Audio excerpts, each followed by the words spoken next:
तो ये ताज़ा स्थिति है और ताज़ा स्थिति क्या है, कल रात के बाद से क्या कुछ हुआ, पूरे घटनाक्रम को समेटते हुए एक तस्वीर आपके सामने पेश करने के लिए हमारे साथ हैं असीम मनचंदा। असीम, बताएं कल रात से अब तक की कहानी।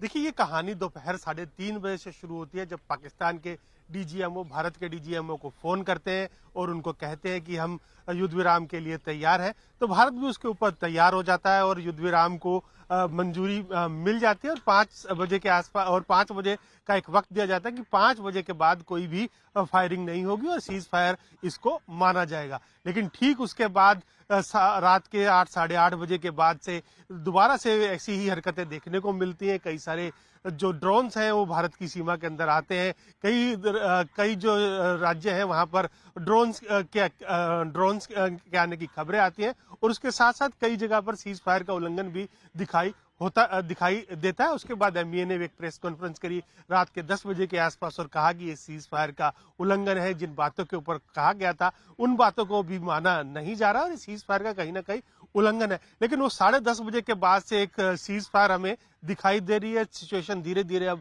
नॉर्मलसी की तरफ जा रही है। आज सुबह से ऐसी कोई भी घटना या किसी भी फायरिंग की कोई भी खबर अभी नहीं आई है, लेकिन फिर भी हमें इस बात को लेकर के चौकन्ना रहना पड़ेगा, क्योंकि पहले भी कई बार हो चुका कि पाकिस्तान ने सीज फायर का ऐलान किया और उसके बाद सीज फायर को तोड़ दिया। तो उसको लेकर के अभी भी हमारे जो जवान हैं वो काफी चौकन्ने हैं। खासतौर पर कि कल देर रात को जो एमईए के प्रवक्ता हैं विक्रम मिश्री, उन्होंने भी बयान दिया कि हम इस वक्त पूरी तरह से चौकन्ना है और आर्मी को पूरी तरह से अधिकार दे दिए गए कि इसको रिस्पॉन्ड करे जो भी सीज फायर का वायलेशन हो रहा है। तो आज के दिन के लिए हमको वेट एंड वॉच करना पड़ेगा कि किस तरह से क्या कोई सीज फायर का वायलेशन फिर से हो रहा है या सीज फायर पूरी तरह से लागू हो गई है।